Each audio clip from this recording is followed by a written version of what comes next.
We're coming off of God of War 2018. How do you top that? How do you deliver something that players will love maybe just as much as God of War 2018? The pressure was tremendous.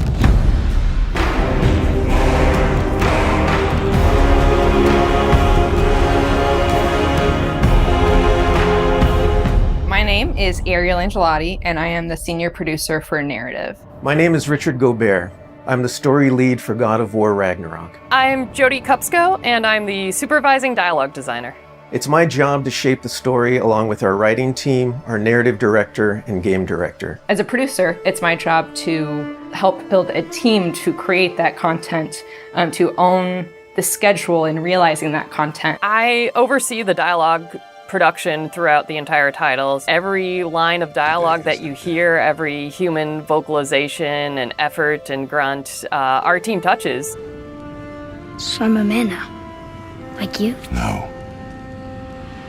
We are not men. We are more than that. The responsibility is far greater.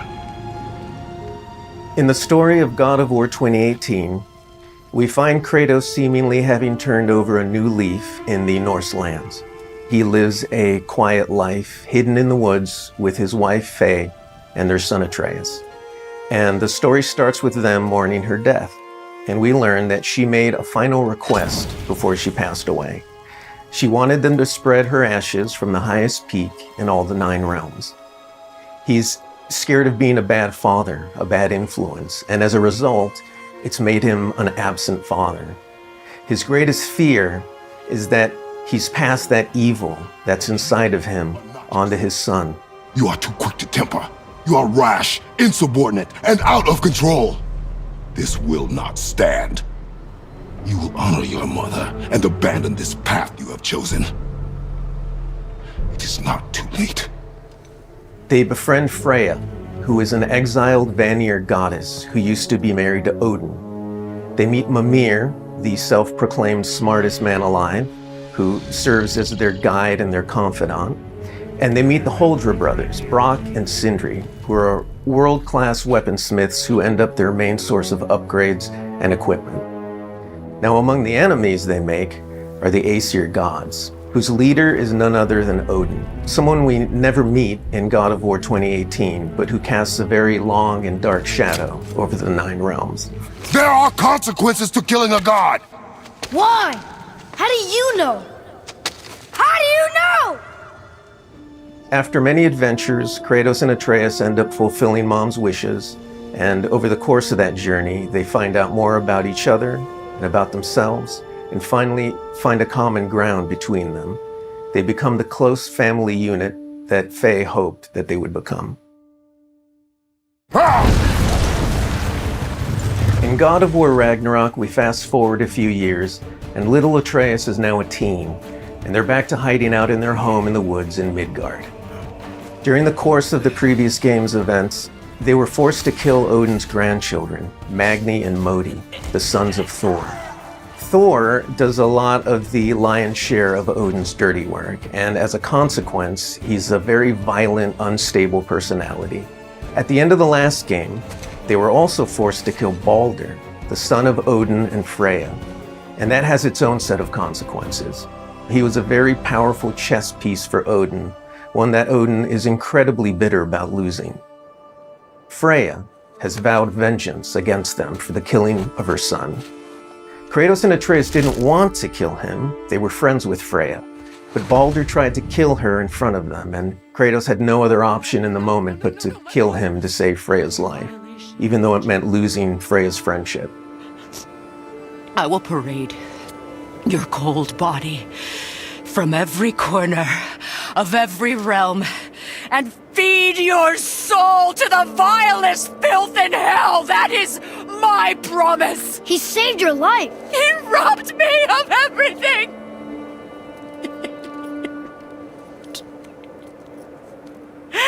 Everything. His death is also foretold to bring about Fimbulwinter, which is a brutal 3-year winter that is then followed by Ragnarök. It's an apocalyptic war between all the Norse gods, the giants, the dwarves, and the elves, and an army of the dead. They're all destined to fight in a battle that basically ends the world. Kratos is understandably worried about his son and what it means for him.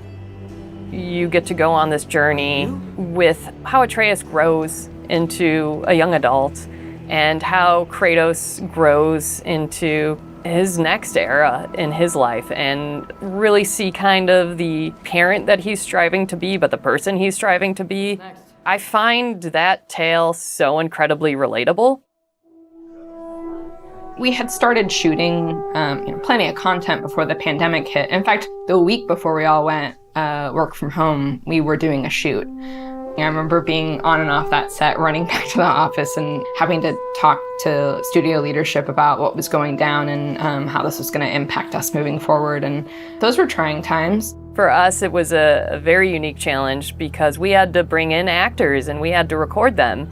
And so we had to look at different ways of adapting our typical motion capture process and dialogue recording process so we can continue production and continue at the quality that we wanted for our players and our fans. We had some actors stand in for other characters, actors who were already, who were like core to one of the scenes, might just be able to play a background character in another scene to be able to avoid a situation where too many people were on set on any given day. We avoided compromising the story that we were trying to tell as a result of the pandemic and these limitations that we had to deal with.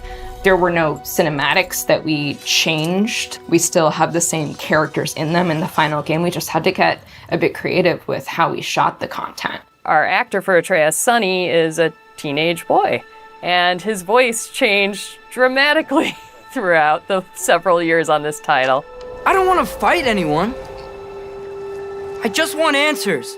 We had to go in and even out that performance so it sounds like it took place over a short period of time.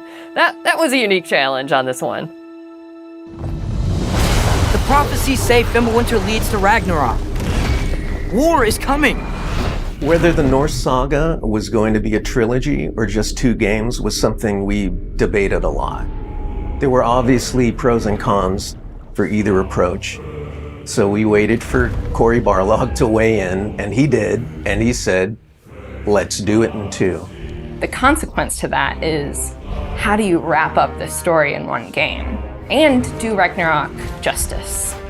How do we lead up to that and then have a big moment at the end of the game and wrap up all those loose threads? This game is bigger than what we initially envisioned. There's a lot of important story moments that we needed to cover. There are more characters that we follow the threads of. And ultimately, it ends up feeling big and epic because there is a lot there for people to enjoy. I am very excited for folks to see this final chapter. A lot happens. We put our characters through the ringer, but we also bring them closure and we provide answers to a lot of the questions the first game posed. Just all of the new combat that we're doing and the new interactions. There's a lot of stuff that's happening in this title that I think people are going to have fun with. We all have our own personal Ragnaroks to deal with. And this story is about how you process that, how you own it, and how you make it a part of yourself and grow from it.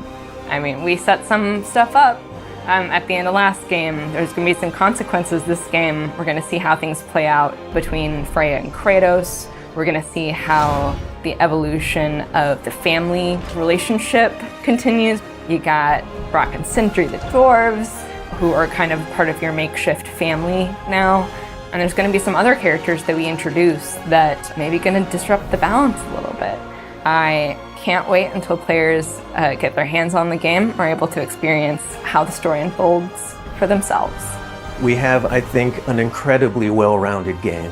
Very satisfying combat, beautiful and rich environments to explore, outstanding character art, a lush and moving soundtrack and soundscape. It's the work of hundreds of very dedicated artists, and they all have their own stories to tell.